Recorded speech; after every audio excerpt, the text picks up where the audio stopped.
ನಮಸ್ಕಾರ, ನಿಮ್ಮೆಲ್ಲರಿಗೂ ರೇಖಾಸ್ ಕುಕ್ಕೋಸ್ಗೆ ಸ್ವಾಗತ. ನಾನಿವತ್ತು ಸಿರಿಧಾನ್ಯನ ಬಳಸ್ಕೊಂಡ್ಬಿಟ್ಟು ಗುಲಾಬ್ ಜಾಮೂನ್ ಹೇಗೆ ಮಾಡೋದು ಅಂತ ತೋರಿಸ್ತಾ ಇದ್ದೀನಿ.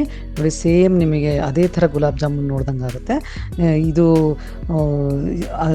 ಅದು ಸ್ಮೂತ್ನೆಸ್ಸಲ್ಲಿ ಕೂಡ ಅಥವಾ ಮಾಯಿಸ್ಟ್ ಏನಿರುತ್ತಲ್ಲ ಒಳಗಡೆ ಹಾಗೆ ಡ್ರೈ ಆಗಲ್ಲ, ಈ ಥರ ಇರುತ್ತೆ. ನೋಡಿ, ತುಂಬ ಮಾಯಿಸ್ಟ್ ಆಗಿರುತ್ತೆ ಒಳಗಡೆ, ಚೆನ್ನಾಗಿ ರಸನ ಹೀರ್ಕೊಳ್ಳುತ್ತೆ.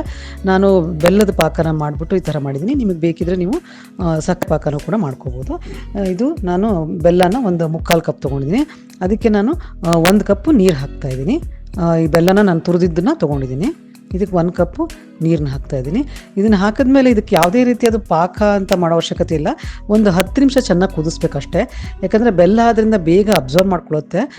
ನೋಡಿ, ಈ ಥರ ನಾನು ಒಂದು ಸತಿ ಎಲ್ಲ ಕ್ಲೀನ್ ಮಾಡ್ಕೊತಾ ಇದ್ದೀನಿ ಕರಗಿದ ನಂತರ. ಯಾಕಂದರೆ ಅದರೊಳಗೆ ಬೆಲ್ಲದಲ್ಲಿ ಏನಾದರೂ ಗಲೀಜಿರೋ ಚಾನ್ಸಸ್ಗಳಿರುತ್ತೆ, ಅದರಿಂದ ನಾನು ಕ್ಲೀನ್ ಮಾಡ್ಕೊತಾ ಇದ್ದೀನಿ. ಇದನ್ನು ಈ ಥರ ಕ್ಲೀನ್ ಮಾಡ್ಕೊಂಡ್ಮೇಲೆ ನಾನು ಇದನ್ನು ಕುದಿಯೋಕೆ ಇಟ್ಟಿದ್ದೀನಿ. ಒಂದು 10 ನಿಮಿಷ ಚೆನ್ನಾಗಿ ಕುದಿಸ್ತೀನಿ ಅಷ್ಟೇ. ನಾನು ಏಲಕ್ಕಿ ಪುಡಿ ಹಾಕ್ಕೊಂಡಿದ್ದೀನಿ ಒಂದು ಸ್ವಲ್ಪ. ಅದಾದ ನಂತರ ಸ್ವಲ್ಪ ರೋಸ್ ಎಸೆನ್ಸ್ ಹಾಕಿದ್ದೀನಿ. ನೀವು ಬೇಕಿದ್ರೆ ಹಾಕ್ಕೋಬೋದು, ಇಲ್ಲದ್ರೆ ನಡೆಯುತ್ತೆ ಹಾಕದೇ ಇದ್ರೂ. ಸ್ಯಾಫ್ರನ್ ಹಾಕ್ಕೋಬೋದು, ಯಾವ್ದು ಏನು ಬೇಕಾದರೂ ಹಾಕ್ಕೋಬೋದು, ಈ ಥರ ಫ್ಲೇವರಿಂಗ್ ಏಜೆಂಟು. ನಾನು ಇದನ್ನು ಹಾಕಿ 10 ನಿಮಿಷ ಕುದಿಸಿದ್ದೀನಿ ಅಷ್ಟೇ. ನಾನು ಯಾವುದೇ ರೀತಿ ಸ್ಟ್ರಿಂಗ್ ಸಿರಪ್ಪು ಅಥವಾ ಯಾವುದೇ ರೀತಿಯಾದ ಇದು ಬರೋವಂಥ ಅವಶ್ಯಕತೆ ಇಲ್ಲ. ಅದೇ ಎಳೆ ಪಾಕ ಅಂತಾರಲ್ಲ, ಆ ಥರದ್ದೇನೂ ಅವಶ್ಯಕತೆ ಇಲ್ಲ. ಸೊ ಈಗ ನೋಡಿ, ನಾನು ಇದಕ್ಕೆ 1/4 ಕಪ್ಪು ಇದು ಊದಲು ಇರುತ್ತಲ್ಲ ಬಾರ್ನ್ಯಾರ್ಡ್ ಮಿಲೆಟ್, ಅದನ್ನು ಹಾಕ್ಕೊಂಡು ಒಂದು 3/4 ಕಪ್ಪು ಮಿಲ್ಕ್ ಪೌಡರು, ಅದಾದ ನಂತರ ಒಂದು ಅರ್ಧ ಕಪ್ಪು ಬೇಕಿಂಗ್ ಸೋಡಾ, ಇದನ್ನೆಲ್ಲ ಆಮೇಲೆ ಒಂದೇ 1 ಸ್ಪೂನಷ್ಟು ತುಪ್ಪ ಹಾಕ್ಬಿಟ್ಟು ಈ ಥರ ಎಲ್ಲ ಕಲಿಸ್ಕೊತಾ ಇದ್ದೀನಿ. ಚೆನ್ನಾಗಿ ಎಲ್ಲದಕ್ಕೂ ಹತ್ಕೋಬೇಕು, ಆ ಥರ ಕಲಿಸ್ಬೇಕು. ಯಾಕಂದರೆ ಇದು ಎಲ್ಲದಕ್ಕೂ ಚೆನ್ನಾಗಿ ಹತ್ಕೊಂಡ್ರೆ ಏನಾಗುತ್ತೆ ಅಂತಂದರೆ ಅದು ಲೈಟಾಗಿ ಆಗುತ್ತೆ ಆಮೇಲೆ ಮಾಡಿದ್ಮೇಲೆ. ಇಲ್ಲ ಅಂದರೆ ಡ್ರೈನೆಸ್ ಬಂದುಬಿಡುತ್ತೆ ಒಳಗಡೆ. ಈಗ ನೋಡಿ, ನಾನು ತೊಗೊಂಡಿದ್ದೀನಿ ಬರೀ 1/4 ಕಪ್ ತೊಗೊಂಡಿದ್ದೀನಿ ಅಷ್ಟೇ ನಾನು. ಆದರೆ ಅದು ಅಷ್ಟು ಬೇಕಾಗಲ್ಲ. 2 ರಿಂದ 3 ದೊಡ್ಡ ಸ್ಪೂನ್ ಹಾಕ್ಕೊಂಡ್ರೂ ಸಾಕಾಗುತ್ತೆ. ಭಾಳ ಡ್ರೈಯಾಗಿ ಕಲಿಸ್ಕೊಡಬೇಕು ಅಂತ ಏನಿಲ್ಲ. ಸ್ವಲ್ಪ ನಿಮಗೆ ನೋಡಿದ್ರೆ ಗೊತ್ತಾಗುತ್ತೆ, ಒಂದು ಚೂರು ವೆಟ್ಟಿದ್ರೂ ನಡೆಯುತ್ತೆ. ಯಾಕಂದರೆ ಒಂದು 10 ನಿಮಿಷ ನಾವು ಮುಚ್ಚಿಟ್ಟಾಗ ಅದು ನೀರನ್ನು ಸ್ವಲ್ಪ ಅಬ್ಸರ್ವ್ ಮಾಡ್ಕೊಳ್ಳುತ್ತೆ. ನೋಡಿ, ಈ ಥರ ಇದರಿಂದ ನಾವು ಒಂದು 15 ಜಾಮೂನ್ನ ಮಾಡ್ಬೋದು. ನೋಡಿ, ಈ ಥರ ರೆಡಿ ಮಾಡಿಟ್ಕೊಂಡಿದ್ದೀನಿ. ಸ್ವಲ್ಪ ನೀರು ಅನಿಸುತ್ತೆ ನಿಮಗೆ ನೋಡಿದರೆ. ಈಗ ನೋಡಿ, ಒಂದು ಸ್ವಲ್ಪ ನಾನು ಬೇಕಂತ ಒಂದು ಚೂರು ನೀರು ಹಾಕ್ಬಿಟ್ಟು ಈ ಥರ ಕಲಿಸ್ಬಿಟ್ಟು ರೆಡಿ ಮಾಡಿಟ್ಕೊಂಡಿದ್ದೀನಿ. ಇದನ್ನು ನಾನು ಒಂದು 10 ನಿಮಿಷ ಮುಚ್ಚಿಡ್ತಾ ಇದ್ದೀನಿ. ನೋಡಿ, ಈ ಥರ ಇದನ್ನು ಮುಚ್ಚಿಟ್ಕೊಂಡ್ರೆ ಇದು ಸ್ವಲ್ಪ ನೆನ್ಕೊಳ್ಳುತ್ತೆ. ಆವಾಗ ಒಂದು ಸ್ವಲ್ಪ ನೀರಿನ ಅಂಶನೂ ಅಬ್ಸರ್ವ್ ಮಾಡ್ಕೊಳ್ಳುತ್ತೆ ಒಂದು ಸ್ವಲ್ಪ. ಈ ಥರ ಒಂದು 10 ನಿಮಿಷ ಆದಮೇಲೆ ಈಗ ನಾನು ಇದನ್ನು ತೆಗಿತಾ ಇದ್ದೀನಿ. ನೋಡಿದ್ರಲ್ಲ, ಇದು ಸಾಫ್ಟಾಗಿರಬೇಕು ಈ ಥರ. ಇದರೊಳಗೆ ಇದು ಮೈದಾ, ಆದ್ದರಿಂದ ಇದು ಅಂಟಿನಂಶ, ಗ್ಲೂಟೆನ್ ಅಂಶ ಏನೂ ಇರೋದಿಲ್ಲ. ಆದ್ದರಿಂದ ಇದು ಸ್ವಲ್ಪ ಕೇರ್ಫುಲ್ಲಾಗಿ ಇದನ್ನು ಭಾಳ ಒತ್ತಬಾರ್ದು. ಬಾಲ್ಸ್ ಮಾಡಬೇಕಾದ್ರೆ ಲೈಟಾಗಿ ಬಾಲ್ಸ್ನ ಮಾಡಬೇಕು.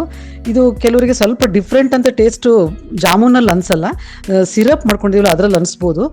ನಿಮಗೆ ಬೇಕಿದ್ರೆ ನೀವೇನು ಮಾಡಬೇಕು ಅಂದರೆ ಇದು ಶುಗರ್ ಸಿರಪ್ನ ಮಾಡ್ಕೋಬೋದು. ಇದು ಹೆಲ್ತಿಯಾಗಿ ಒಂದು ಡಿಶ್ ಮಾಡ್ತಾ ಇರೋದ್ರಿಂದ ನಾನು ಶುಗರ್ನ ಬಳಸೋಕ್ಕೆ ಇಷ್ಟಪಡಲಿಲ್ಲ. ಅದರಿಂದ ನಾನು ಜಾಗರಿ ಸಿರಪ್ ಯೂಸ್ ಮಾಡ್ತಾಯಿದ್ದೀನಿ. ನೀವು ನಿಮ್ಗೆ ಹೆಂಗೆ ಬೇಕೋ ಹಂಗೆ ಆಪ್ಷನ್ ಯೂಸ್ ಮಾಡ್ಬೋದು. ಆದರೆ ಇದು ಮಾತ್ರ, ನೀವು ಜಾಮೂನ್ ಮಾತ್ರ ನಿಮಗೆ ತುಂಬಾ ಪರ್ಫೆಕ್ಟಾಗಿ ಆಗುತ್ತೆ. ತುಂಬ ನಿಮಗೆ ಸೇಮ್ ಅದೇ ಜಾಮೂನ್ನ ತಿಂದಂಗೆ ಟೇಸ್ಟ್ ಬರುತ್ತೆ.